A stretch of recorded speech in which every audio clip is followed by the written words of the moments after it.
মঞ্চে উপবিষ্ট স্বামীজি মহারাজ, গীতাপ্রেমী ভগবত ভক্তজন এবং শক্তিস্বরূপিণী আমার জননী ও ভগ্নীগণ, সায়ংকালীন সত্রে আমাদের আলোচ্য বিষয় শ্রীমদ্ ভগবদ গীতার ৫ম অধ্যায় পুরুষোত্তম যোগ। কিভাবে সেই পুরুষোত্তমকে লাভ করা যেতে পারে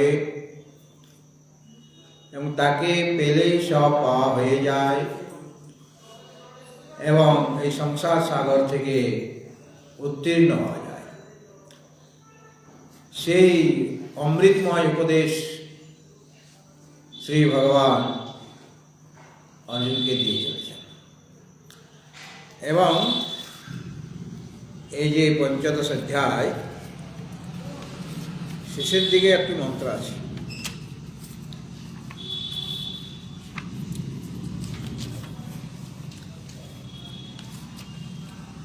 এই ৫ম অধ্যায়কে বলা হয়েছে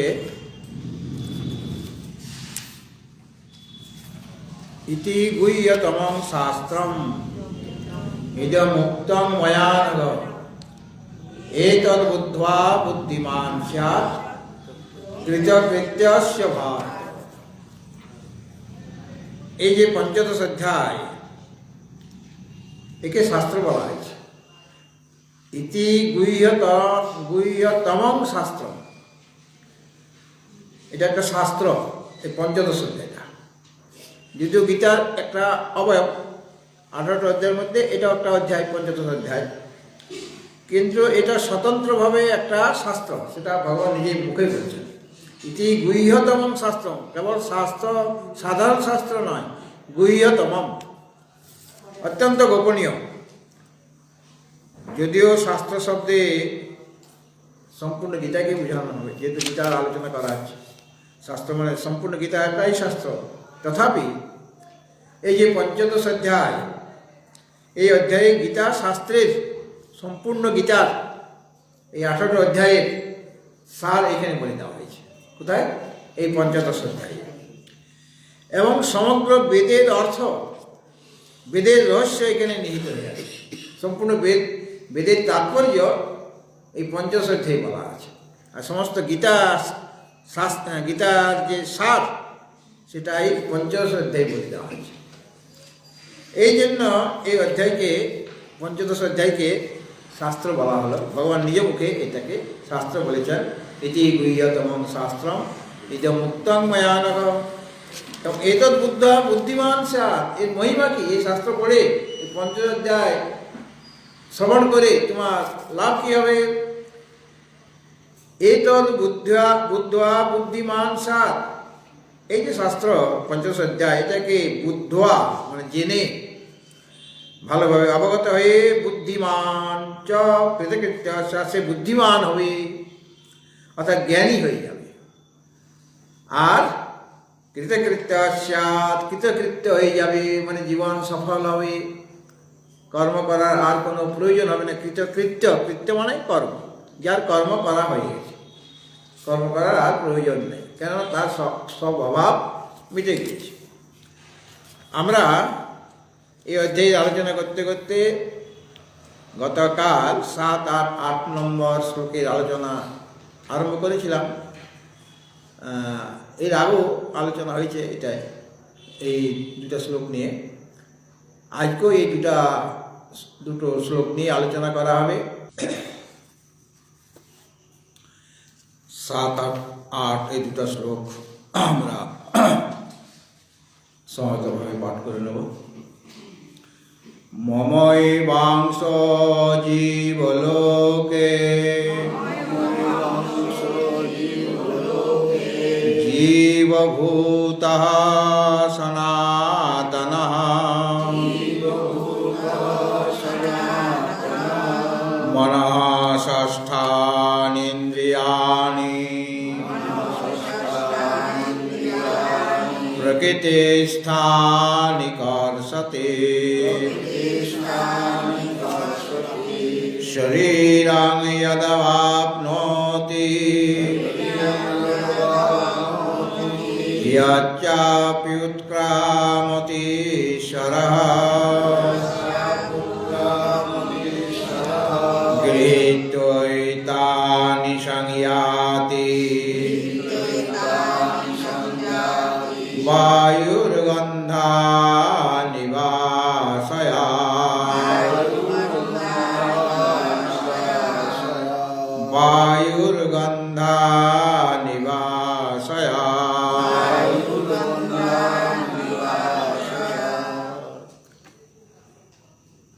জীব জীবের পরিচয় দিচ্ছেন আর কি। মমৈ বাংশ জীবলোকে জীবভূতঃ সনাতন মনঃষ্টানীন্দ্রিয়াণি প্রকৃতিস্থানি স্পর্শতি। জীবলোকে, জীবলোক মানে জীবের লোক, অর্থাৎ এই যে সংসার, এই সংসারটা হলো জীবলোক। কারণ এখানে জীব সংসারের বস্তুগুলিকে দেখে, জীবের দ্বারা লক্ষ্যতে ইতি জীবলোক। এই জীবলোকে মানে এই সংসারে, আর এই সংসারটা কত বড়, এর মাপযোগ নেই, আদি নেই, মধ্য নেই, অন্ত নেই, এত বড় সংসার। অনন্তগত এই ব্রহ্মাণ্ড নিয়ে ভগবানের সংসার, কত তার মেম্বার। পুরুলিয়া এক জায়গায় দেখেছিলাম, তারা 51বর্তী পরিবার, তাদের ফ্যামিলি নাম্বার 56 না 57 জন বলল। 51বর্তী পরিবার এখনো আছে। আর পূর্বের দিনে 51বর্তী পরিবার বেশি দেখা যেত, এখন আর 51বর্তী এক অন্ন, এক জায়গায় অন্ন রান্না হয়, আলাদা আলাদা। তুমি ঘরে বসে আলাদা তুমি করে নেবে তা হবে না, সকলে যা খাবে তোমাকে তাই খেতে হবে। গার্জেন যা খাবে, একজন বাচ্চার ছেলে সেও একই জিনিস পাবে, সকলের জন্য একই রকম খাদ্য। তবে হ্যাঁ, যার যেরকম শরীরে সহ্য হয় সেরকমভাবে সেটা ব্যবস্থা থাকে। তো ভগবানেও 51বর্তী পরিবার তার,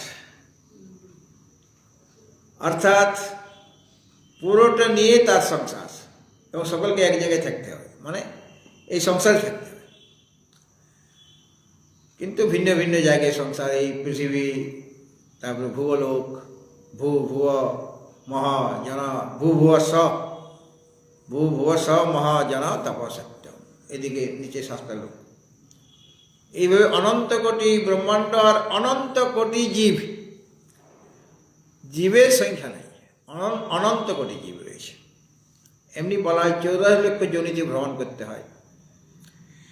তো এই যে সংসার, আর সংসারে আসা মানে কি দুঃখ লাভ করা। হ্যাঁ, যে সংসারী হবে সে দুঃখ পাবে, সংসারী মাত্রই দুঃখ পাবে। আর যে অসংসারী হয়ে যাবে তার দুঃখ নেই। আমরা সংসারী না অসংসারী, এত সহজ। অনেকদিন আগে সংস্কৃত কলেজে যখন পড়াশোনা করতে যেতাম, এখানে পড়াশোনা করছি সংস্কৃত কলেজে, অনেকেই যখন যেতাম তখন লক্ষ্য করি, এই বাসন্তী এরা সব লক্ষ্য করত, ওদের বাড়ির পাশ দিয়ে যেতাম আর কি। তো আমি ওখানে এই পাণিনি ব্যাকরণ পড়তাম। আবার আমার যিনি অধ্যাপক তিনি বলতেন যে তুমি যেটা পড়লে সেটা অন্যকে বুঝাবে, আরও অনেক ছাত্রছাত্রী আছে তাদের বুঝাবে। তা আমি সেটাই করতাম, আবার নিজেরটাও করতাম। তো একদিন একজন ছাত্রী সে আমাকে বলছে যে আপনি তো গৃহী, আমাকে বলছে আপনি তো গৃহী। আমি রাগ করবো কি করবো না বুঝতে পারছি না, আমাকে গৃহী বলছে। আমি আর কিছু বললাম না। আজকে বুঝতে পারি যে ঘর ছেড়ে দিলে তো আরেকটা ঘর পাওয়া যায়। ঘরে যখন ছিলাম তখন সংসারী, এখনো কিন্তু সংসারী হয়ে আছি, অসংসারী হওয়া এত সহজ নয়।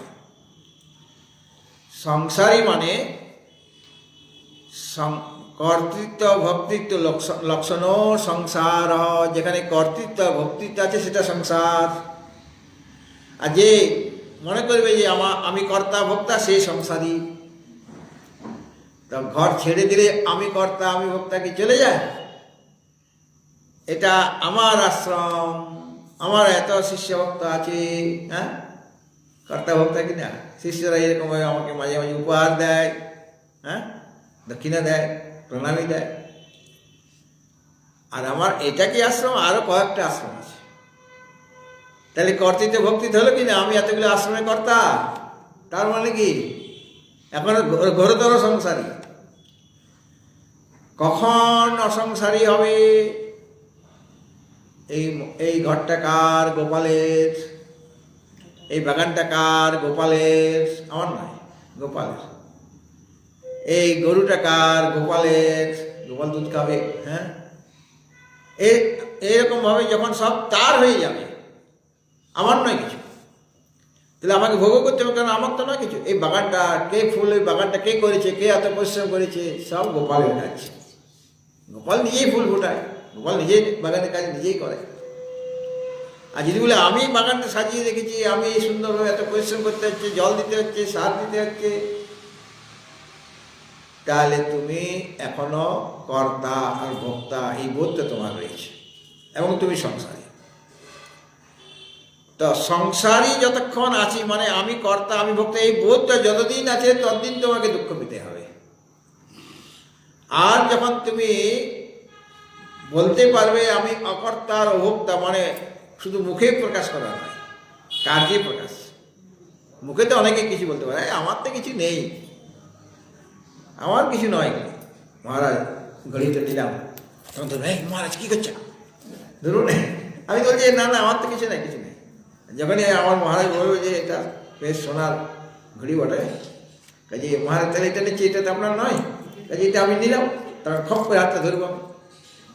মানে মুখে বলা এক কথা, কার্যে ক্ষেত্রে প্রকাশ করা, মানে সেটাকে কার্যান্বিত করা আরেক কথা। যখন কার্যান্বিত করা যাবে, আমি কর্তা নই ভোক্তা নই।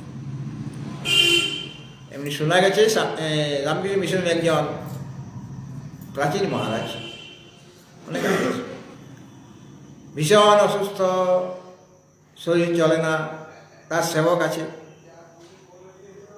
আর সেবক প্রতিদিন সেবা করেন, ওষুধপত্র দেন, সময় মতো আহার ইত্যাদি খাদ্যও দেন, বিছানা করে দেন, মশারি টাঙিয়ে দেন, উনি শুয়ে পড়েন।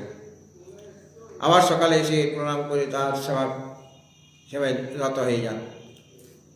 তো একদিন সকালে ঢুকছেন সেবক তার ঘরে, ঘর তো বন্ধ করে না, মানে ছিটকানি দেয় না, কেননা বুড়ো মানুষ ছিটকানি দিতে নাই, কখন মই পরিবেশ থাকবে তার, তাহলে আমার এত সুন্দর ঘরের দরজাটা কাটতেই হবে আমাকে, কাজে চিৎকানি দেওয়া চলবে না।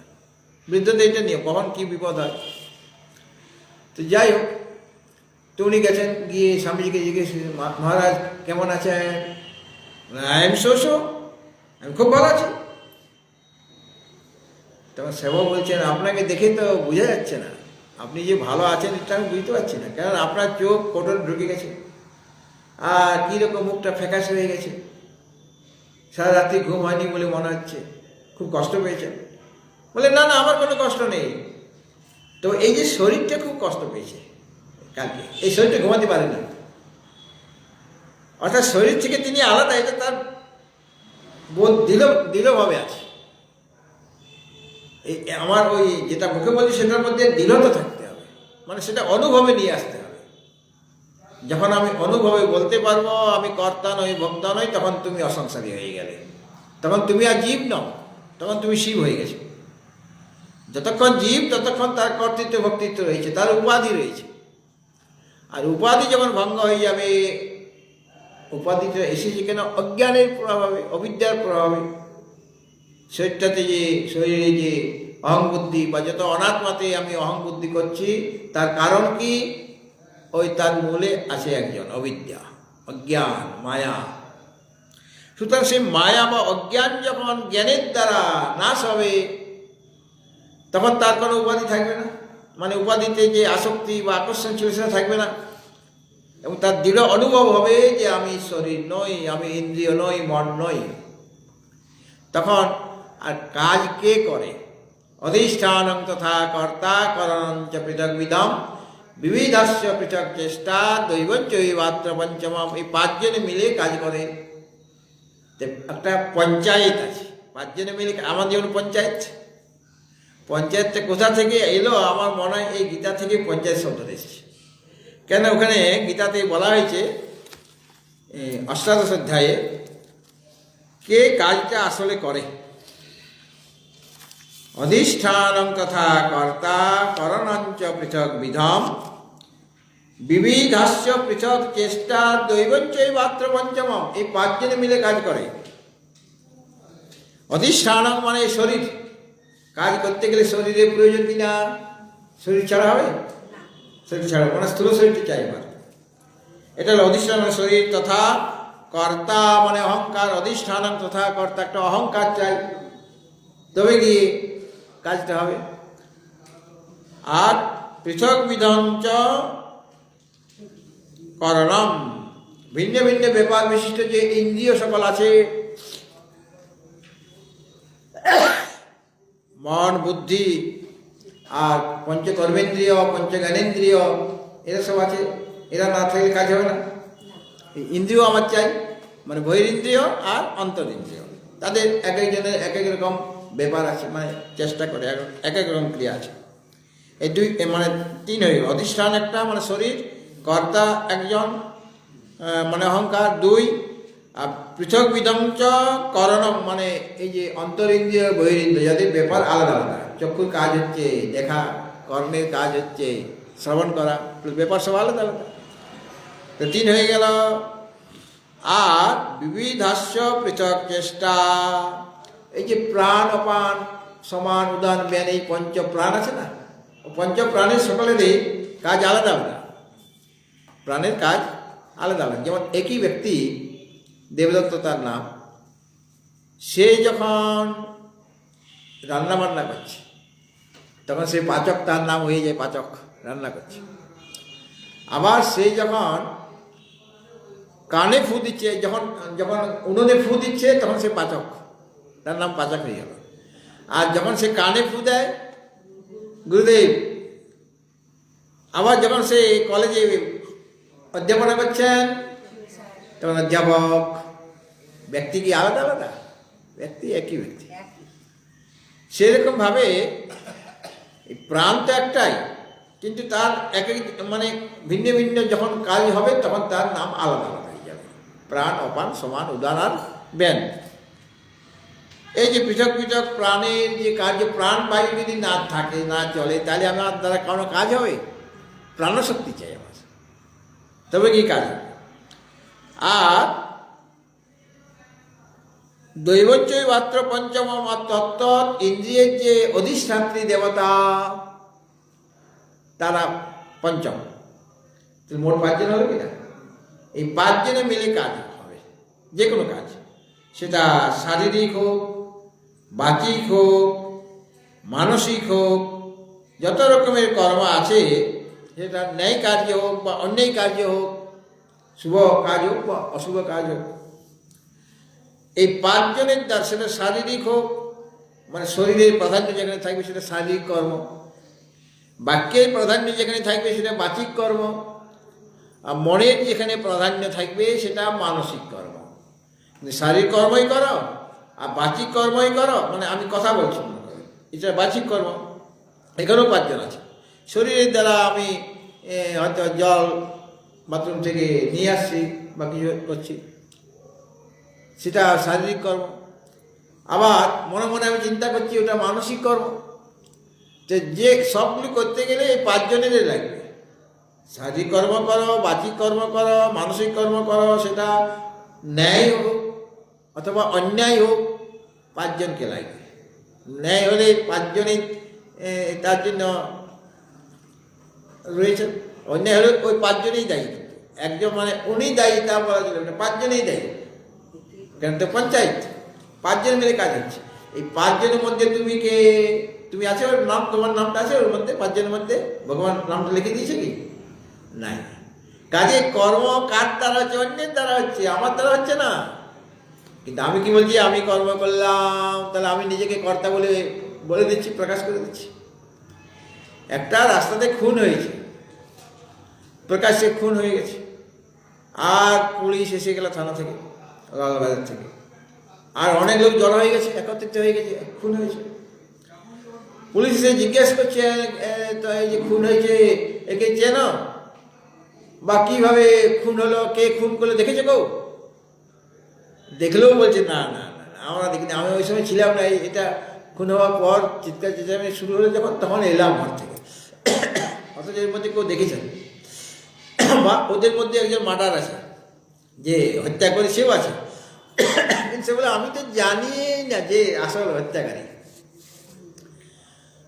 আর এত ভিড়, এত পুলিশ দেখে একজন যুবক গট গট করে ওই পথ দিয়ে আছে। কি হয়েছে, কি হয়েছে, কি হয়েছে এখানে? বলে এখানে একটা মার্ডার কেস হয়ে গেছে। তাদের কি হয়েছে, তাদের কি হয়েছে? বলে তুমি কি জানো এই ছেলে একে? বলে হ্যাঁ, জানবো না কেন, জানি। কে খুন করেছে জানো? হ্যাঁ জানি। কে করেছে? আমি খুন করেছি। তখন পরিণামটা কি হবে? ও তো খুন করেনি, জানেই না। সাথে সাথে লোকাবে নিয়ে যাবে কিনা, হ্যান্ডকাপ পরিয়ে দেবে, আর জেলের রুটি খেতে হবে, পোড়া রুটি খেতে হবে। তাহলে ও আসলে করেনি, কিন্তু সে অভিমান করলে আমি করেছি, অহংকার করে বলছে হ্যাঁ আমি হত্যা করেছি। অন্যকে বলতে পারছে না, তা আমি বলছি, আমার সেই রকম বুকের পাতা আছে, আমি হত্যা করেছি, খুন করেছি। তাহলে ফলটা কে পাবে? যে বলছে আমি খুন করেছি সেই ফলটা পাবে। এখন জেল খাটবে মানে সারা জীবন, নাকি ফাঁসি হবে তার কোনো ঠিক নেই। ঠিক সেরকমভাবে আমি কর্তা ভোক্তা নই আসলে, অথচ আমি বলছি এই ঘরটা আমি করেছি, এত টাকা পয়সা আমি রোজগার করেছি, আমার এত ছেলে মেয়ে তাদের পড়াশোনার ব্যবস্থা আমি করছি, তাহলে আমি কর্তা হয়ে গেলাম। তাহলে ভোগও করতে, ভোগটা কি? জেল। জেলে তোমাকে পাঠিয়ে দেওয়া হবে। জেলটা কোথায়? সংসার কারাগার। এখানে তুমি আসো জেল খাটো, এখানে জেল খাটছি আমরা, আমরা এক একজন কয়েদি, আমরা জেল খাটার জন্য এসেছি। তো এখানে তোমাকে মাঝে মাঝে ছেড়ে দেবে, ছেড়ে দিয়ে আবার ঢুকাবে, মানে আর মানে তোমাকে অনেক শাস্তি দিয়েছে। এই যে জেলে তুমি আছো, সংসারঘরে আছো, অনেক শাস্তি পেয়েছে, মানে অনেক কষ্ট হয়েছে, শরীর জীর্ণ হয়ে গেছে, এখন আর শাস্তিটা নিতে পারছো না। ঠিক আছে, তোমাকে একটা নতুন শরীর দিয়ে দিচ্ছি, ওখানে আবার শাস্তি দেবো। তুমি এখানে তো এতটা ভোগ করতে পারছো না, এখন ভোগ করার সময় মানে তোমার শরীরটা নিতে পারছে না, অথচ আমি তোমাকে ভোগ মানে কষ্ট দেবো তো, কারণ তুমি তো অপরাধ করেছো, তুমি নিজেকে কর্তা ভোক্তা বলে মনে করছো। কাজে তোমাকে আমি ছোট করে দেবো, ধীরে ধীরে বড় করবো, তখন খুব করে আবার কষ্ট দেবো, তো আবার জিন্দা শরীর, তারপরে আবার নতুন শরীর দেবো, আবার কষ্ট দেবো। এর হাত থেকে রক্ষা পাওয়ার উপায়, মানে এই কষ্টের হাত থেকে রক্ষা পাওয়ার উপায়, বলে আমাকে জানো, আমাকে জানলেই তুমি এই কষ্টের হাত থেকে রক্ষা পেয়ে যাবে। আমার শরণাগত হও, তমেব চার্যং পুরুষং প্রপদ্যে যথা প্রবৃত্তি প্রসিতা পুরাণে। সে আদ্য পুরুষের শরণাগত হতে হবে, এবং সে আদ্য পুরুষকে লাভ করলে যদ্গত্বান নিবর্তন্তে তদ্ধাম পরমং মম। এই দুটো শ্লোকে দেখাবেন জীব কিভাবে যাচ্ছে। এই স্থূল শরীরটা মনে করুন, এই স্থূল শরীরটা এই জীবকে বলা হচ্ছে এই সংসারে জীবভূত মানে যে নিজেকে কর্তা ভোক্তা বলে মনে করছে, কর্তা ভোক্তা নামে প্রসিদ্ধ যে জীব, যতক্ষণ আমি জীব হয়ে আছি ততক্ষণ আমার মধ্যে কর্তৃত্ববোধও আছে, ভোক্তৃত্ববোধও আছে। সুতরাং এই যে জীবভূত, যিনি জীব হয়েছেন, কর্তা ভোক্তার রূপে প্রসিদ্ধ এই সংসারে জীব হয়েছেন, মানে জীব সেজেছেন তিনি। আসলে সে জীব নয়, সে আসলে সর্বদাই শিবেই, কিন্তু ওই অজ্ঞানতাবশত নিজেকে জীব বলে মনে করছেন, নিজেকে কর্তা ভোক্তা বলে মনে করছেন। সেই জীব কিরকম না, মম এব সনাতন অংশ, আমার এই সনাতন অংশ। সনাতন মানে চিরন্তন নিত্য অংশ, কিন্তু অংশ মানে অংশ ইব অংশ, অংশ নয়, কিন্তু অংশের মতো বলেই মনে হচ্ছে, আসলে ও তো অংশ নয়। আমি যেমন পূর্ণ, জীবও সেরকম পূর্ণ, কিন্তু যেহেতু তার এখনো উপাধি রয়ে গিয়েছে, এই জন্য উপাধি থাকার দরুন তাকে পরমাত্মার সনাতন অংশ বলা হলো। যেমনভাবে দুটা দৃষ্টান্ত দিয়েছিলেন, জলসূর্য, একটা বিম্ব সূর্য আকাশে আছেন, এখন দুটা ভিন্ন বলে মনে হচ্ছে, ওটা আলাদা, তার জায়গা থাকার জায়গা আলাদা, আকাশ এটা জলের মধ্যে আছে, কিন্তু দুটা সূর্য আলাদা নয়, কিন্তু এখন ভিন্ন বলে মনে হচ্ছে। তো কখন সেটা একই বলে মনে হবে? যখন জল শুকিয়ে যাবে, জল দূর হয়ে যাবে, আমি জল নিকাশির দ্বারা নিকাশ করে দিলাম দিঘি থেকে, তখন আর জল সূর্য নয়, গেল কোথায়? সে কি পালিয়ে গেল অন্য কোথাও? ওই বিম্বে গিয়ে মিলে গেল। মানে আগের থেকেই বিম্বস্বরূপ যে সূর্য, সেটাই ছিল থেকে। আয়নাতে যে আমি আমার মুখটা দেখছি, আসলে এই মুখটাই দেখছি। কেননা আয়না মানে একটা কাঁচ থাকে, হ্যাঁ, তার পেছনে ওই একটু পারদ জাতীয় জিনিস থাকে। মানে শুদ্ধ কাঁচ হলে সেটা মানে ওদিকে সোজা চলে যাবে, রেটা কাঁচকে পার হয়ে চলে যাবে। কিন্তু যেহেতু ওই লেয়ারটা দেওয়া হয়েছে, কাজে যেতে পারছে না রেটা। তো রেটা তো আমার এখান থেকে, মানে বিজ্ঞানের নিয়ম অনুসারে, এই যে বিজ্ঞানের নিয়ম অনুসারে আপনি আসলে আয়নাতে মুখ দেখছেন না, ভিতরে মুখ দেখছেন না। আমার রেটা এখান থেকে যাচ্ছে, রেটা মানে এখানে চোখ দিয়ে দেখছি, তো এখানে গিয়ে প্রতিফলিত হচ্ছে, মানে আবার ফিরে আসছে, ফিরে এসে এই মুখটাকেই দেখাচ্ছে। কাজে আসলে আমি এই মুখটাই দেখছি, ওখানে কোনো মুখ নাই। কিন্তু আমি যে মুখটা দেখছি, আসলে কোন মুখটা দেখছি? এই মুখটা। কেননা ওই রেটা ওই আয়নাতে গিয়ে আটকে গেল, যেতে পারছে না। যেতে না পারলে সে তো আর ওকে তো আটকানো যাবে না, ওই দিকে যেতে পারছে না দিকে, কিন্তু অন্য দিকে যাবে, মানে এই দিকে আবার ফিরে আসবে। তো আমার মুখের দিকে আবার ফিরে আসলো। কাজে আমি আয়নার সাহায্য নিয়েছি, কিন্তু আমি আমার মুখটাই দেখতে পাচ্ছি, এই মুখটাই দেখছি, মানে বিম্বকেই দেখছি। প্রতিবিম্ব বলে কোনো জিনিসই নেই, কেন ওটা তো প্রতিবিম্ব নয়, ওটা তো তুমি নিজেকে দেখছো। রেটা ফিরে এসেছে তোমার আমার এই চোখের কাছে, কাজে আমি এই মুখটাকে দেখছি। কিন্তু আমাদের কাছে আবার পুকুরে যে রৌদ্র উঠে জলে মুখটা দেখলে মোর নিজের ছায়াটা দেখা যায়। হ্যাঁ, নিজের মুখ দেখা যায়, একই ছায়াটা, মানে আমার এই ছায়া, মানে আমার এই প্রতিবিম্ব, সেটা ওইরকমভাবে রেটা ফিরে আসছে আমার কাছে। হ্যাঁ, কারণ জল তো স্বচ্ছ, জল যদি ঘোলাটে হয়ে যায় তাহলে আর আমি দেখতে পাচ্ছি না। কেন দেখতে পাচ্ছি না? রেটা ফিরে আসতে পারছে না, গয়নায় ওই যে গঙ্গা যে এত প্রবাহিত হচ্ছে, এই জন্য দেখতে পাচ্ছেন না। কিন্তু যেখানে স্থির এবং স্বচ্ছ জল আছে, সেখানে আপনি দেখতে পাবেন। সুতরাং ঘটাকাশ যেমন মহাকাশের অংশ, আসলে কি অংশ? অংশ রূপে কল্পিত হচ্ছে মাত্র। কতক্ষণ কল্পিত হবে? যতক্ষণ ঘট আছে, পট আছে, পটাকাশ, মঠাকাশ। একজন আমাদের অধ্যাপক ছিলেন এই সংস্কৃত কলেজে, বেদান্ত যখন পড়তাম, তিনি একটু রসিক ছিলেন। তিনি বলতেন ঘটাকাশ, পটাকাশ, মঠাকাশ, টেবিল আকাশ। মানে রসিকতা বলেন, টেবিলের মধ্যে যতখানি আকাশ। তো এই ঘটাকাশও যা, আর পটাকাশও তাই, আসলে মঠাকাশও তাই। উপাধি ভিন্ন ভিন্ন হওয়ার দরুন ঘটাকাশ থেকে পটাকাশ আলাদা, পটাকাশ থেকে মঠাকাশ আলাদা হচ্ছে কিনা? তাই জীব ভিন্ন ভিন্ন হয়ে যাচ্ছে, যেহেতু উপাধি সব আলাদা আলাদা। আমার মন যেরকম, আমার শরীর ইন্দ্রিয় মন, ওগুলি তো উপাধি। আমার শরীর ইন্দ্রিয় মন একরকম, আপনার শরীর ইন্দ্রিয় মন আরেক রকম। তাই দুটো উপাধি আলাদা হয়ে যাওয়াতে, মানে অনেক জল মনে করুন, অনেকগুলি দিঘি আছে, সব দিঘিতে সূর্যের প্রতিবিম্ব পড়ছে। তাহলে একটা সূর্যের প্রতিবিম্ব থেকে আরেকটা সূর্যের প্রতিবিম্ব আলাদা আলাদা বলে মনে হচ্ছে, কিন্তু আমরা পরস্পর ভিন্ন নয়। ভিন্নতা কিসের জন্য? ওই উপাধির জন্যই পরস্পর যে ভিন্নতা দেখা যাচ্ছে, সেই ভিন্নতা সেটাও কাল্পনিক, আসলে কোনো ভিন্নতা নেই। তো ঘটাকাশ যেমন মহাকাশের অংশ, সেরকমভাবে জীব হলো পরমাত্মার ওই রকম অংশ, মানে কল্পিত অংশ, প্রকৃত অংশ নয়। কারণ প্রকৃত যদি অংশ হয়ে যেত, তাহলে তো পরমাত্মা সাবেক পদার্থ হয়ে যেতেন। আর যার অবয়ব আছে, মানে অংশ আছে, তার নাশ হয়ে যাবে। মানে আমার মনে করুন হাত পা আছে, তো আমার অবয়ব নষ্ট হয়ে যেতে পারে, ধীরে ধীরে আমার নাশ হয়ে যাবে।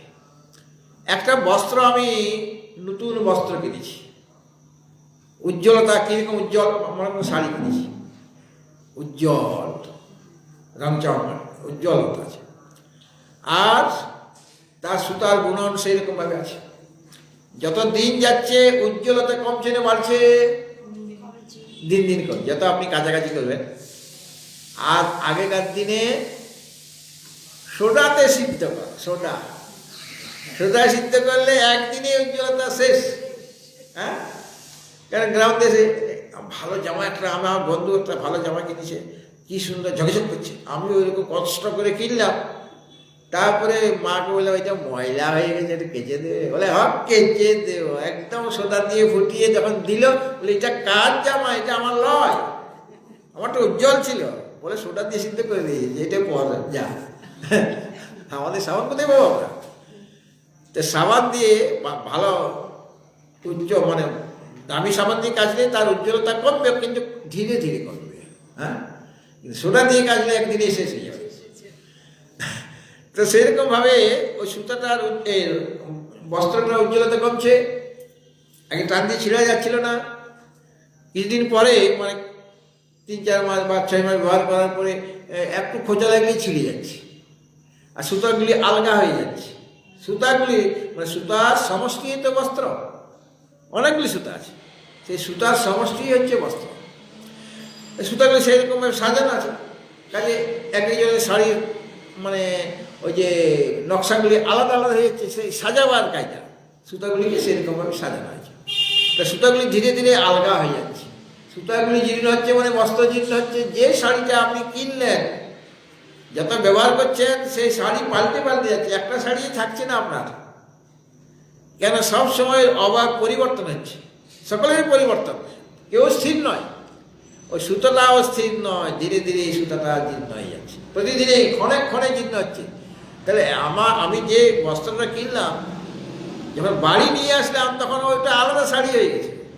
কেন? তখন ওই যে 1 ঘন্টা সময় লাগলো ফিরে আসতে, সে 1 ঘন্টার মধ্যে তার সুতাগুলির বয়স হলো কিনা, 1 ঘন্টা তার বয়স হয়ে গেল। কাজে তখন তার যে বাঁধনটা ধীরে ধীরে আলগা হচ্ছে। আর 6 মাস বা 1 বছর যখন ব্যবহার করা হবে, তখন ওটা আমি কিনেছিলাম বলে মনেই হচ্ছে না এত টাকা দিয়ে। হ্যাঁ, তখন ফেরিওয়ালাকে দিয়েছে, কিনেছিলাম তো 2000 টাকা দিয়ে, ফেরিওয়ালা নিল 5 টাকায় বা 10 টাকায় নিয়ে নিল। হ্যাঁ, দিয়ে দিন, তখন কোনো অসুবিধা হচ্ছে না দিতে। নতুন শাড়িটা দিয়ে দিন ফেরিওয়ালাকে 10 টাকায়।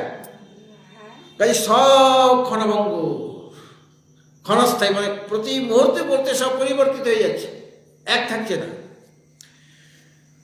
তো এক তো থাকছে না, কিন্তু জীব সে সর্বদাই এক আছে, একই রকম আছে। তিনি পূর্বে যেমন ছিলেন, অতীতকালে যেমন ছিলেন, এখন যেমন আছেন, ভবিষ্যতে তেমনিই থাকবেন জীব। জীবের পরিবর্তন কিছু হচ্ছে না, শরীরটার বারবার পরিবর্তন হয়ে যাচ্ছে। সূক্ষ্ম শরীর, সেটার পরিবর্তন হচ্ছে না, কিন্তু স্থূল শরীরের বারবার পরিবর্তন হচ্ছে কিনা। বাসাংসি জীর্ণানি যথা বিহায় নবানি গৃহণাতি নরোপরাণি তথা শরীরানি বিহায় জীর্ণান্যানি সংয়াতি নবানি। এখন জীবকে বলা হচ্ছে পরমাত্মার সনাতন অংশ হলেই তো পরমাত্মা তো এখন তার বিপদ হয়ে গেল, সেটা নাশ হয়ে যাবে, সে বিনষ্ট হয়ে যাবে, কারণ তার অভাব আছে। মানে অভাবযুক্ত বস্তুরে অংশ থাকে। একটা ঘর, তার মাথার দিকটা একরকম, মাঝের দিকটা আরেক রকম, নিচের দিকটা আরেক রকম। কিছু অংশ আছে যারা কুম্ভকার বানায়, 2 রকমভাবে বানায় আর কি। একটা নিচের অংশটা করলে আগে, তারপরে উপরের অংশটা আলাদা করেছে, তারপরে 2টা জয়েন করে দিল। হ্যাঁ, তার ঘট হয়ে গেল। তা ঘটের কানাটা যদি ভেঙে যায়, তার তো অভাব আছে, অনেকগুলি মাটি দিয়ে ঘরটা তৈরি হয়েছে, কানাটা ভেঙে যেতে পারে, হঠাৎ করে ধাক্কা লাগবে। তাহলে ওই যে ওটাকে বলা হচ্ছে, তোমরা কি বলো, একটা ঘটের, একটা হাড়ির একটা অংশ ভেঙে গেছে, তাকে কি বলছো তুমি? যেটা পড়ে গেল, ওটার নাম কি বলে? খলমকুচি বলো কি না কানা বলো? কানা বলো। অনেক জায়গায় পুরুলিয়া কি বলো? খাপলা ভাঙা। খাপলা ভাঙা। এখানে অনেক জায়গার লোক আছে আর কি। আমরা বলতাম বাঁকুড়াতে খলমকুচি, মানে ওটা মাটিরে ওটা টুকরো হয়ে গেছে, ওটা দিয়ে আমরা বাচ্চারা খেলতাম, ওটা দিয়ে নরকমভাবে খেলাধুলা করা যেত। ওটাও কাজে লাগছে, এই অংশটাও কাজে লাগছে। কিন্তু ঘটে যেহেতু অভাব আছে, কাজে ঘরটা একদিন অভাবটা নষ্ট হয়ে গেলে সেটা নাশ হয়ে যাবে। তাহলে পরমাত্মার অংশ যেহেতু আছে, সে সাবেক পদার্থ, তাহলে পরমাত্মা একদিন শেষ হয়ে যাবে, নষ্ট হয়ে যাবে। কিন্তু তোমরা তো স্বীকার করো না, তোমরা বলো পরমাত্মার বিনাশ নেই, তিনি অবিনাশী তত্ত্ব। তাহলে জীবকে যদি তার সনাতন অংশ বলো পরমাত্মা, তাহলে তোমার পরমাত্মা তো অবিনাশী থাকবে না, বিনাশী হয়ে যাবে। তখন বললো ওই যে ঘটাকাশ, ঘটাকাশ যেমন ভাবে মহাকাশের অংশ, ঠিক সেরকমই জীব পরমাত্মার অংশ। মহাকাশের যেমন কোনো অভাব নেই, অথচ ঘটাকাশ তার অংশ হয়ে যায়, সে সীমিত হয়ে যায়। আর মহাকাশ অসীম, আকাশ মহাকাশ তো অসীম, কিন্তু ঘটাকাশ তো ছোট হয়ে গেল। কিন্তু আসলে ছোট হয়ে যায়নি, যখন ঘটাকাশ তখনও সে অসীমেই আছে, কিন্তু একটা আবরণ আছে বলে আলাদা মনে হচ্ছে। সুতরাং ঘট ভেঙে গেলে ঘটাকাশটা কোথায় যায়? মহাকাশে যায়। সেরকম আমার স্থূল শরীর উপাধি, ইন্দ্রিয় উপাধি, মন উপাধি, এইগুলি যখন থাকবে না, এগুলি আমার নাই মনে কর, মানে ওটা আমার অভিমান নেই, তখন এই স্থূল শরীরে, সূক্ষ্ম শরীরে, কারণ শরীরকে আশ্রয় করে যে আছে জীব, সেই জীবের অবস্থা কি হবে? কোথায় যাবে? পরমাত্মার মধ্যে লীন হয়ে যাবে। আসলে জীবের মৃত্যু নাই, জীবের জন্ম নাই, আমরা একই রকম ভাবে আছি। আর জীব আসলে অনেক নয়, জীব একই। পরমাত্মা যেমন এক, জীবও এক। কেন? এখন মনে হচ্ছে আমি আলাদা, তুমি আলাদা, সে আলাদা, এটা ওই উপাধির জন্য মনে হচ্ছে। আর উপাধি যখন ভঙ্গ হয়ে যাবে তখন সব জীব এক হয়ে যাবে কিনা? কিন্তু একসাথে সব জীব উপাধি ভঙ্গ করতে পারছে না। এই জন্য জীব অনেক অনেক জীববাদ, দুই রকম স্বীকার করে, এক জীববাদ বা অনেক জীববাদ। সুতরাং এইভাবে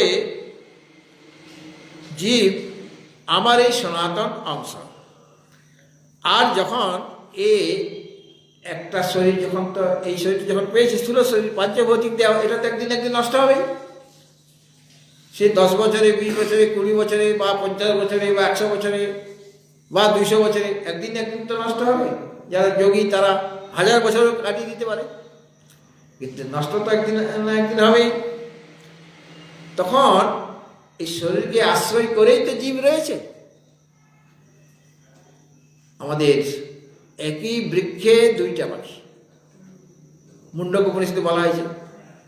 একটা বৃক্ষের মধ্যে এই শরীর যে বৃক্ষ, এখানে দুইটা পাখি, একজন জীবাত্মা আর একজন পরমাত্মা। একজন কর্মফল ভোগ করছে, আর একজন কর্মফল ভোগ করছে না, শান্ত হয়ে আছে। যে কর্মফল ভোগ করবে সে দুঃখ পাবে, আর যাকে কর্মফল ভোগ করতে হবে না সে শান্ত হয়ে থাকে, তাকে কোনো ভালো মন্দ কিছুই সে পাচ্ছে না, মানে তার অনুভবে আসে না।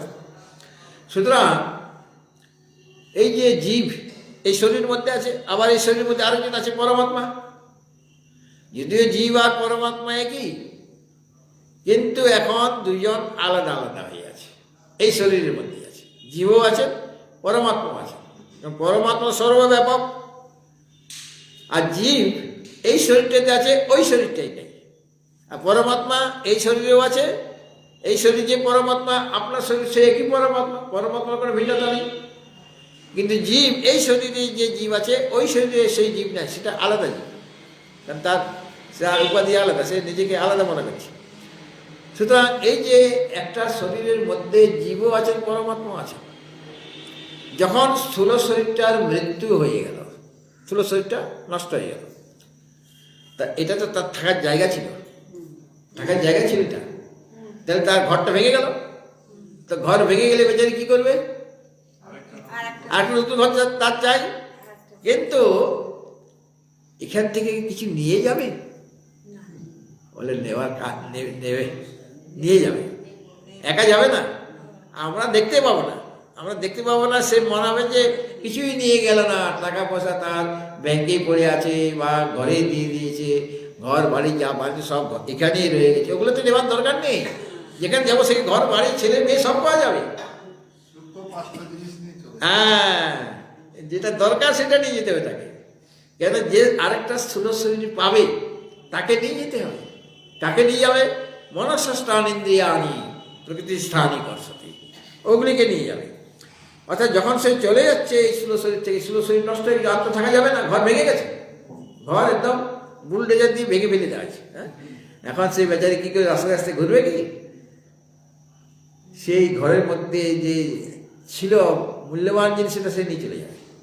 হ্যাঁ, যেমনভাবে দৃষ্টান্ত দিয়েছেন যে পদ্ম ফুলের মধ্যে বা যে কোনো ফুলের মধ্যে বা কোনো বস্তু, গন্ধযুক্ত বস্তু বা ফুল মনে করুন, পুষ্প, তার সুগন্ধ আছে।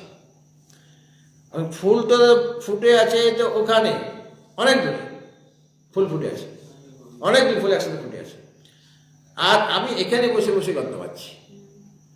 উনি ধূনাধূপ জ্বালিয়েছেন ঘরের মধ্যে, ধূপচন্দন ধূনাধূপ সব মায়েদের কাছে বলে আমি এটা জ্বালাই সেটা জ্বালাই। তখন মারা বলে ঠিক আছে মহারাজ ধূনাধূপ শেষ হয়েছে কি? বলে হ, তাহলে দিয়ে যাবো কালকে।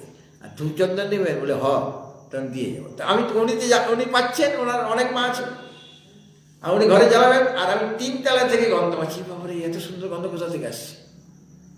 ধূপ তো জ্বলছে ওখানে, কিন্তু গন্ধটা আমার 3 তলায় এসে যাচ্ছে। কি করে আসলো? বায়ু নিয়ে আসছে। তা ওই ধূপকাঠিটা নিয়ে চলে আসছে কি? ওই ঘরে যে ধূপকাঠিটা জ্বলছে সেই ধূপকাঠির শুদ্ধ নিয়ে চলে আসছে কি? ওখানে যে গন্ধটা যে ছিল, যে বস্তুকে আশ্রয় করেছিল, সেখান থেকে তার সূক্ষ্ম অংশটা, সেই গন্ধটা একটা সূক্ষ্ম অংশকে আশ্রয় করে থাকবে, সেই সূক্ষ্ম অংশটাকে নিয়ে চলে আসছে। যেমন পদ্ম গোলাপ ফুলের যে রেণু আছে, সেই রেণুটা উড়ে আসছে, গন্ধযুক্ত সূক্ষ্ম সূক্ষ্ম অংশ, ফুলের একটা সূক্ষ্ম অংশ যার মধ্যে গন্ধ আছে, গন্ধটা একজনকে আশ্রয় করে আছে, সেইটা আমার নাকে এসে ঢুকছে, আমি সুগন্ধ পাচ্ছি। তারপর বায়ু কি করছে? ওই গন্ধের আশ্রয় যেটা মানে পদ্ম ফুলটি, সেখান থেকে তার যে সূক্ষ্ম অংশ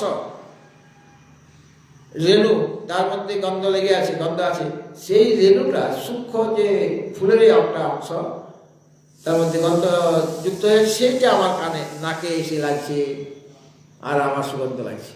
তাহলে বায়ু ওটাকে আকর্ষণ করছে। বায়ু একা আসছে না, বায়ু একটা ড্রেনের উপর দিয়ে আসছে। বা এখানে কলকাতায় যে বালিগঞ্জ স্টেশনের পর কোন স্টেশন? Park circus. আমরা যখন কলেজে যেতাম, যখনই গন্ধ পেতাম পার্ক সার্কাস এসে গেছি, এরপরেই শিয়ালদা নামার জন্য তৈরি। বিরাট দুর্গন্ধ ছিল, এখন আর দুর্গন্ধ নেই, কিন্তু বিরাট দুর্গন্ধ ছিল। ওই পথে মানে যা মানে যদি পায়েসটা খেয়ে যদি যাও না, পায়েস বেরিয়ে যাবে, এত দুর্গন্ধ। কম আছে, শুনে না সব জায়গায় তো নানা রকম সংস্কার হচ্ছে তো। হ্যাঁ, যাই হোক, মানে দুর্গন্ধ বায়ু নিয়ে আসবে, আমার এটাই বলার করতে হবে। সেই যেমন সুগন্ধকে নিয়ে আসছে বায়ু, সেরকম দুর্গন্ধকে নিয়ে আসবে। দুর্গন্ধের যে আশ্রয় যেটা, সেখান যেখান থেকে দুর্গন্ধটা আছে, সেখানে সূক্ষ্ম অংশ চলে আসছে, ওই গন্ধটাকে বায়ু আকর্ষণ করে আমার কাছে পৌঁছে দিচ্ছে। যে বায়ুর কাজ হচ্ছে ওই সূক্ষ্ম অংশ যে গন্ধ, সুগন্ধ হোক বা দুর্গন্ধ, সেটাকে আকর্ষণ করে নিয়ে আসা, তবে গিয়ে আমরা সেটা সুগন্ধ বা দুর্গন্ধ পাচ্ছি। দুর্গন্ধ পেলেই বুঝে গেলাম যে পাকসারে এসে গেছি, তাকাচ্ছে, বাইরে তাকাতে হবে না, পাকসারে এসে গেছি। এরপরে শিয়ালদের কাছে আমাকে নামতে তৈরি হও, তৈরি হও, অনেক ভিড় আছে। হ্যাঁ, তো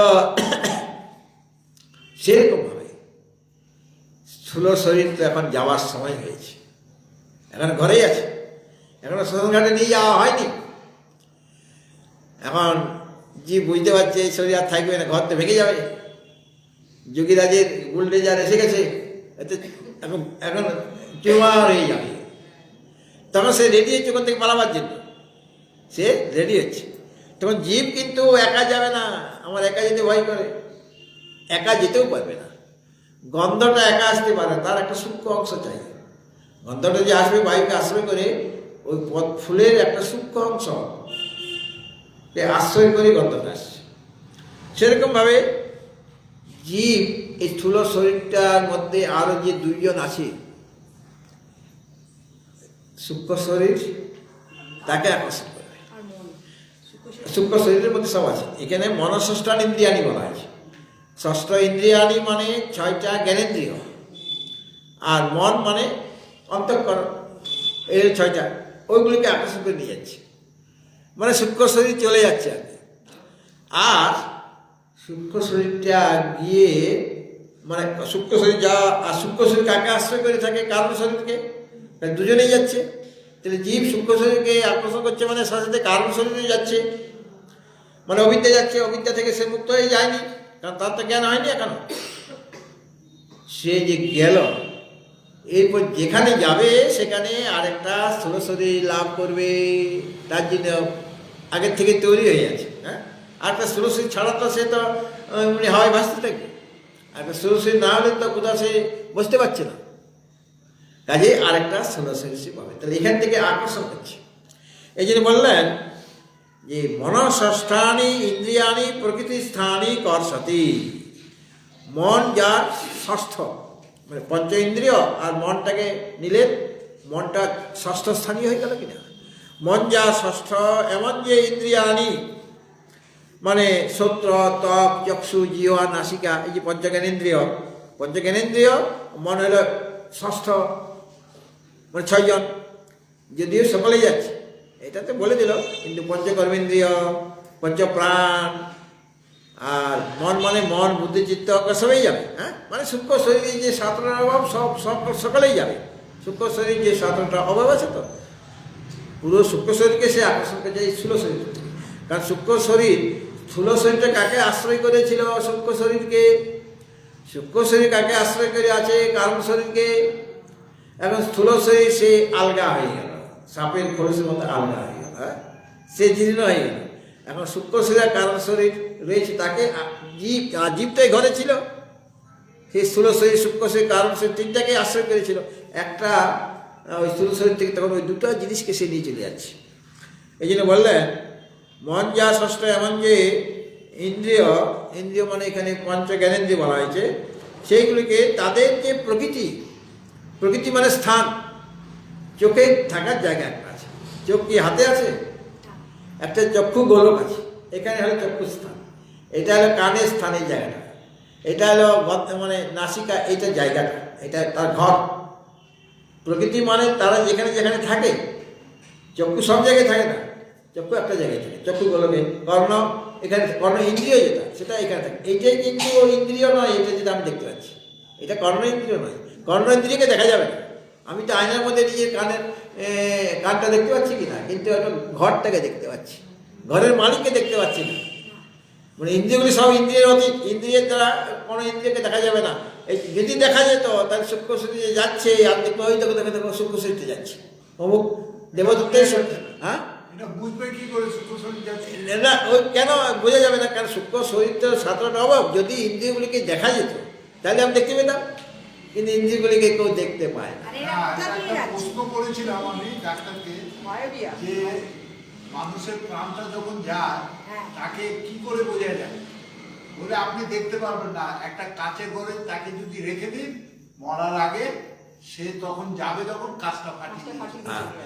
যাই হোক, মানে ইন্দ্রিয়গুলি ইন্দ্রিয়ের অতীত, এই যে দেখা যাচ্ছে না, প্রাণ একেও দেখা যাবে না, কারণ ওগুলো তো সূক্ষ্ম শরীর থেকে উৎপন্ন হয়েছে কিনা, ওগুলিকে দেখা যাচ্ছে না। যাবে, সেটা তো প্রাণ বায়ু করতে গিয়ে যাচ্ছে, প্রাণ বায়ুটা যাচ্ছে কর্পন্থী, সেটা আলাদা জিনিস। কিন্তু জীব যে নিয়ে যাবে প্রাণ যাবে সব, এখানে প্রাণের নাম যদিও বলা হয়নি, প্রাণটা তো সূক্ষ্ম শরীরের অঙ্গ, এখানে কেবল 6 জনের নাম বলা হয়েছে, কিন্তু অন্যান্য সকলেই যাবে, যাদের যাদের নাম সূক্ষ্ম শরীরে আছে। হ্যাঁ, সকলকে আকর্ষণ করে নিয়ে যাচ্ছে ওই যে তার যে প্রকৃতি থেকে, প্রকৃতি স্থানই ওই ইন্দ্রিয়গুলি যে তার যে স্থান, যেখানে সে ছিল সেখান থেকে নিয়ে যাচ্ছে। এখানে তার থাকার জায়গাতে এখান থেকে নিয়ে চলে যাচ্ছে। কর্ণ ইন্দ্রিয় কর্ণে ছিল, এখানে ছিল, কর্ণ সংস্কুলি অবচ্ছিন্ন আকাশ বেদান্তের ভাষা, এখান থেকে নিয়ে যাচ্ছে। নাসিকা এখানে ছিল, আমার যদি এই নাকটা যদি কেটে দেয়, সুপর্ণা খাওয়া হয়ে যদি হয়ে যায়, তাহলে সুগন্ধ দুর্গন্ধ পাবো না আমি? আমার যদি এই কানটা কাটা হয়ে যায়, কান কাটা, তাহলে কি আমি শুনতে পাবো না? এটাই কর্ণ ইন্দ্রিয় নয়, এটা থাকার জায়গাটা। এমন করে দেখিছে যাতে করে শব্দগুলি এখানে প্রবেশ করতে পারে কষ্ট। এই জন্য আবার অনেক পশু আছে ওই রকমভাবে ইয়ে করতে পারে, নাড়তে পারে কানটা, তাহলে পর সেই শব্দটা আর স্পষ্টভাবে শোনার জন্য ওটা করে। প্রকৃতির স্থানে ইন্দ্রিয়ানি, সেগুলিকে মনস্থানে এগুলিকে কর্ষণ করে নিয়ে চলে যায়, মানে যেখানে যাবে ওইগুলি নিয়ে যাচ্ছে। তাহলে কিছু নিয়ে যাচ্ছে, তাহলে যখন মন যাচ্ছে ওর মধ্যে, মনের মধ্যে শুভ অশুভ সব সংস্কার রয়ে গেছে। সাধারণ ভজন সংস্কারগুলিকে নিয়ে যায় সঙ্গে করে। ওই তো বলছিস, তাকে আমাকে বলতে দাও, আমাকে বলতে দাও, আমি তো বলছি। মন যেহেতু যাচ্ছে, মনের মধ্যে বাসনা সংস্কার সব শুভ সংস্কার অশুভ সংস্কার সব রয়ে গেল। কাজে আমি যেখানে যাবো একদম আন করা যাচ্ছি না, কিন্তু আমি মনে করুন স্বর্গে যাচ্ছি বা ব্রহ্মলোকে যাচ্ছি, আমি আন করা কোনো লোক না। আমার কাছে অনেক সম্পত্তি আছে, মনের মধ্যে লুকানো আছে। আমি যখন এসেছিলাম তখনও মনের মধ্যে সংস্কার নিয়ে এসেছি, মানে আমি খালি হাতে আসিনি। লোকে দেখতে পাচ্ছে না বলে আমি খালি হাতে এসেছি, কিন্তু খালি হাতে আসিনি। মনের মধ্যে শুভ অশুভ সংস্কার ছিল। আবার যখন যাবো সংস্কার নিয়ে যাব, কাজে ভালো সংস্কার নিয়ে যায়, এখান থেকে সংস্কারগুলি ভালো করে নিয়ে যাবো। এইভাবে সে আরেকটা শরীর লাভ করবে। এখন এই যে ইন্দ্রিয়গুলি কিসের জন্য আসবে, এটার ব্যাখ্যা খুব সুন্দর আছে। ইন্দ্র মানে হচ্ছে পরমাত্মা, ইন্দ্র, যেমন দেবরাজ ইন্দ্র, কিন্তু আসলে ইন্দ্র শব্দের অর্থ হলো পরমাত্মা। মানে আত্মাকে ইন্দ্রের শব্দের অর্থ হলো আত্মা বা পরমাত্মা। হ্যাঁ, তো এই ইন্দ্রিয়গুলি হচ্ছে পরমাত্মাকে উপলব্ধি করার স্থান। মানে আমি চক্ষুর ইন্দ্রিয়ের দ্বারা, মনে করুন আমি ভগবানের রূপ দেখব, চক্ষুর ইন্দ্রিয়ের দ্বারাই তো সেটা হবে। আমি গুরুদেবের উপদেশ শুনব, তো কর্ণ ইন্দ্রিয়ের দ্বারা হবে। আমি ভগবানের ওই আঘ্রাণ চাই, তা নাসিকার দ্বারা হবে, ভগবানের আঘ্রাণ, তার থেকে সুগন্ধ বেরিয়ে আসছে। হ্যাঁ, তারপরে রস, ভগবানের রস, সেটাও রসনা ইন্দ্রিয়ের দ্বারা, মানে সমস্ত ইন্দ্রিয়গুলি পরমাত্মাকে লাভ করার জন্য তৈরি হয়েছে। ইন্দ্র মানে পরমাত্মা, পরমাত্মার জন্যে সমস্ত তার যে উপকরণ দিয়েছেন ভগবান, এই কর্মেন্দ্রিয় বলুন, জ্ঞানেন্দ্রিয় বলুন, পঞ্চপ্রাণ বলুন, সব কিন্তু পরমাত্মাকে লাভ করার জন্য ভগবান দিয়েছেন। বা এই যে শরীরটা, সেটারও উপযোগিতা কি, পরমাত্মাকে লাভ করার জন্যই শরীর মাধ্যম খলু ধর্ম সাধন। শরীরটা হচ্ছে প্রধান সাধন, প্রথম সাধন। পরমাত্মা লাভ করতে শরীর না থাকলে তুমি গুরুদেবের উপদেশ শুনতে পাবে? তো সূক্ষ্ম শরীর আছে কিন্তু স্থূল শরীর নাই, তখন তুমি শুনতে পাবে না। এই স্থূল শরীরটা প্রয়োজন। তোমার রথ আছে, মানে গাড়ি আছে, চাকাও আছে, কিন্তু ড্রাইভার নাই বা তেল নাই। তেল নাই মতো অবস্থায়, গাড়িতে আছে, তেল নাই। সুতরাং ইন্দ্রিয়গুলি হচ্ছে পরমাত্মাকে লাভ করার সাধন। কিন্তু ওই ইন্দ্রিয়গুলিকে, যেগুলি পরমাত্মাকে লাভ করার সাধন ছিল, সেইগুলিকে আমরা জাগতিক বস্তু লাভ করার সাধন করে নিয়েছি, যার জন্য আমরা এই সংসারে আবদ্ধ হয়ে যাচ্ছি। ইন্দ্রিয়গুলির কাজই ছিল পরমাত্মাকে লাভ করার জন্য। কারণ ইন্দ্রিয়ের দ্বারাই, ইন্দ্রিয় না থাকলে আমি শ্রবণ মনন নির্দেশন কিছুই করতে পারবো না, বা শাস্ত্র অধ্যয়ন কিছুই করতে পারবো না। এই জন্য আমার চক্ষু চাই, কর্ণ চাই, সবই চাই, শরীর চাই, মনও চাই। এই মনটা কিসের জন্য? আমি যে আত্মচিন্তন করব, মনের দ্বারাই তো হবে। তাহলে মনটা আসলে আত্মচিন্তন করার জন্য ভগবান দিয়েছেন। এই তোমার দুশ্চিন্তা করার জন্য, বিষয় চিন্তন করার জন্য দেয়নি। বুদ্ধিটাও ওই পরমাত্মাকে নিশ্চয় করার জন্য দিয়েছেন, তোমার ওই সাংসারিক বস্তুকে নিশ্চয় করার জন্য নয়। এই জন্য এগুলিকে ইন্দ্রিয় বলা হয়েছে, পরমাত্মার লাভ করার সাধন। এইগুলিকে সে নিয়ে চলে যাচ্ছে। কে? জীব একা যাচ্ছে না, ওগুলিকে যেমন বায়ু আকর্ষণ করে নিয়ে চলে যায়, সুগন্ধ মানে সূক্ষ্ম অংশ, সেইরকম জীব এইগুলিকে আকর্ষণ করে নিয়ে যাচ্ছে। জীব মরে নাই, স্থূলশরীর মরে গেছে, জীব মরে নাই। আমি মনে করলাম আমি মরে যাবো, মানে স্থূলশরীরটি মরে যাবো, মানে আমি সব শেষ হয়ে গেলাম। আমি শেষ হই নাই, একটা খোলস আমি ছেড়েছি, আর একটা খোলস আমার জন্য রেডি হয়ে আছে। হ্যাঁ, এই খোলসটা পুরনো হয়েছিল। সাপের খোলস ছাড়ে কি না? ছাড়লে পর কি সাপটা মরে যায়? সে আরও জীবন্ত হয়ে ওঠে, হ্যাঁ, আরও সুন্দর লাগে তাকে। খোলসটার জন্য সে ঠিকভাবে কাজ করতে পারছিল না, এখন খোলস নাই তো আরও সাথে সাথে আরেকটা খোলস তার আগের থেকে রেডি হয়ে গেছে। সেরকমভাবে আমরা যখন যাব তখন আরেকটা খোলস মানে আরেকটা সুরশরীর আমার জন্য রেডি হয়ে আছে। মৃত্যুকালে আমরা যেরকম চিন্তা করবো আমার শরীর সেরকম হবে, সে ঠিক সেরকম হবে। অন্তকালে ইয়ামতি সা গতি, তুমি অন্তকালে যেরকম চিন্তা করবে তোমার পরবর্তী গতি সেরকম হবে। যেমন একটা যোগটা যখন যাচ্ছে, একটাকে আশ্রয় করে সামনের দিকটা একটাকে আশ্রয় করলো, তারপরে পেছনে পাটা ছাড়ছে, তার আগে ছাড়ছে না, কিন্তু আগে একটা পাচ্ছে তারপর পেছনে পা ছাড়ছে, তারপর আবার সামনের দিকটা এগিয়ে যাচ্ছে আর পেছনেরটা কাছে দিয়ে আসছে, এইভাবে যোগ তো যাবে। ঠিক সেরকমভাবে যেমন যোগটা আরেকটা আশ্রয় না পেয়ে কিন্তু আগের আশ্রয়টা ছাড়ছে না, আর যদি দুটো একসাথে ছাড়লে আর চলতে পারবে না সেরকমভাবে আরেকটা স্থূল শরীর না পেয়ে আমি এই স্থূল শরীরটা ত্যাগ করতে পারি না, আর স্থূল শরীর আমাকে পেতে হবে। কই সাথে সাথে তুমি স্থূল শরীর পাও না, কেউ তো দেখতে পায় না যে মরলো আবার আরেকটা স্থূল শরীর পেয়ে ওই ঘরটাতে থেকে গেল, মানে ওই ঘরটা ছেড়ে যাবে না, সে ছেড়ে যাবে না, এটা আমার ঘর, আমি মরে এই স্থূল শরীরটা গেল আর এই স্থূল শরীরটা পেলাম, সাথে সাথে পাচ্ছে না। কিন্তু আপনি দোকানে শাড়ি কিনতে গেছেন, শপিং করতে গেছেন, একটা শাড়ি আপনার পছন্দ হয়ে গেছে, সে আপনাকে দেখায়নি, যে যারা দেখায় তারা এখনো দেখায়নি আপনাকে, মনে মনে ঠিক করে নিয়েছেন ওই শাড়িটা আমি কিনব। আমি বললেন শাড়ি দেখান, শাড়ি দেখাচ্ছেন, কিন্তু ওইটা শাড়িটা আমার, ওইটা মমত্ব বুদ্ধি এসে গেছে, ওই শাড়িটা আমার। আরেকজন কাস্টমার এসেছে, সে ওই শাড়িটি হাত দিয়েছে যেটা আপনি পছন্দ করেছেন, হাত দিচ্ছে কেন, মানে অনেকে গ্রাম দেশের লোক না, কচাইলে দেখতো যে এটা কীরকম বুননটা আছে, বলে এখন যদি আমার এই নতুন শাড়িটা এখনই এইরকম করে ময়লা করে দেবে, তখন তুমি টাকা দাও না, তখন তুমি বলো না যে শাড়িটা কিনবো। কিন্তু আরেকজন কাস্টমার এসে যখন ওই শাড়িতে হাত দিতে যাবে, এইটা হাত দেবেন, এটা হাত দেবেন না, এটা আমার, তখন কিন্তু আপনার বিল কাটে নাই, টাকা দেন নাই, আমাকে প্যাকেট করে দেয় না, কিন্তু আপনার মমত্ব মধ্যে এসে গেছে কিনা ওই শাড়িটা আমার, অন্য কোনো কাস্টমারকে ছুঁয়ে দিচ্ছেন আপনি, আর তুমি আর টাকা দাও তবে তো তোমার হবে, টাকা দাও নি তুমি, অথচ ওখানে মমত্ব মধ্যে এসে যায় কিনা। ঠিক সেরকমভাবে আরেকটা যে স্থূল শরীর পাবো আমি, সেই স্থূল শরীরে, কারণ অন্তে যেরকম চিন্তা ভাবনা করি সেই অনুসারে আমার স্থূল শরীর হবে, বা সারা জীবন যেরকম কর্ম করি সেই অনুসারে স্থূল শরীর হবে। সেই স্থূল শরীর তার একটা আগে অভিমান হবে, তবে গিয়ে এটা ছাড়বে, তাছাড়া ছাড়বে না, মানে তখন সে পায়নি, কিন্তু অভিমানটা এসে গেছে, তখন এটা ছেড়ে দিল, তারপরে ওটা ওই স্থূল শরীরটা সে পাবে।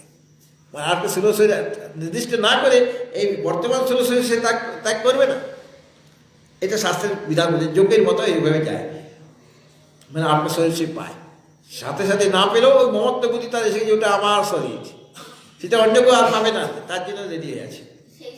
তোমার ইচ্ছার উপর নির্ভর করে, তোমার কর্মের উপর, তোমার উপাসনার উপর, তোমার সংস্কারের উপর নির্ভর করবে। আর সেই কর্মটা করেছে কে? তুমিই তো করেছ, কাজে সব তো তুমি নিয়ন্ত্রণ করছো, ভগবান শুধু নির্বাচন করে দিচ্ছে, কিন্তু কাজটা সব আমাদের। ভগবানকে দোষ দেওয়া যাবে না, ও নিষ্ঠুর ভগবান, কাউকে সুখী করছে, কাউকে দুঃখী করছে, ওটা তো সুখী দুঃখী তুমি নিজে হয়েছ, কেউ তোমাকে সম্মান জানায়নি, কেউ তোমাকে অপমান করেনি, সম্মান অপমান সব তোমার হাতের গড়া, তোমার কাজ, তোমার যেরকম আচার সেই অনুসারে তুমি কখনো সম্মানিত হচ্ছ, কখনো অপমানিত হচ্ছ, কখনো সুখী হচ্ছে, কখনো দুঃখী হচ্ছে, কখনো শরীর ভালো আছে, কখনো শরীর খারাপ হচ্ছে। শরীর খারাপ হয়েছে কেন? তোমার দোষে, তোমার মায়ের দোষে নয়, তোমার বাবার দোষে নয়, তোমার দোষে। শরীর ভালো আছে কেন? তোমার গুণে, তোমার গুণে তোমার শরীর ভালো আছে। তুমি যেরকম কর্ম করবে, যেরকম চিন্তা ভাবনা করবে, সেরকম তোমার শরীরটাও হবে। আর কী শরীর হবে সেটা তোমার উপর নির্ভর করছে। কিন্তু এখানেও একজন নিয়ন্ত্রণ, একজন ডিরেক্টর থাকা দরকার, যে আমার এত এত কর্মের মধ্যে আমি ভালো ভালোগুলি বেছে দেব। এরকম বেছে নিতে পারো তো? আলু বিক্রি করতে আনছে, আমি বেছে বেছে ভালোগুলি নেব, পচাগুলি নেব না, বা ছোটোগুলি নেব না। এইরকম তো আমরা করি, কিন্তু সেরকমভাবে ওইরকমভাবে অনেক কর্ম জমা হয়েছে, সেখান থেকে ভালো ভালোগুলি আমি নিয়ে নিলাম। বলেন না, ভালোও নিতে হবে, মন্দও নিতে হবে। মন্দ জিনিসগুলো কে নিবে? ওটা তোমার জিনিস। অন্যের জিনিস ওটা তোমার জিনিস, ওটা তোমাকেই নিতে হবে।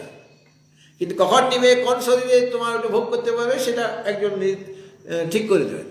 তিনি ওই নাচাবেন তো, ঈশ্বর সর্বভূতানাং দেশে যিন তিষ্ঠতি ব্রাহ্মণ সর্বভূতানি যন্ত্রা। এইভাবে জীব যাবে।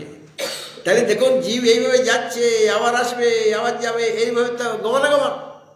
তাহলে জীবের কত কষ্ট, যন্ত্রণা ভোগ করতে হচ্ছে কিনা?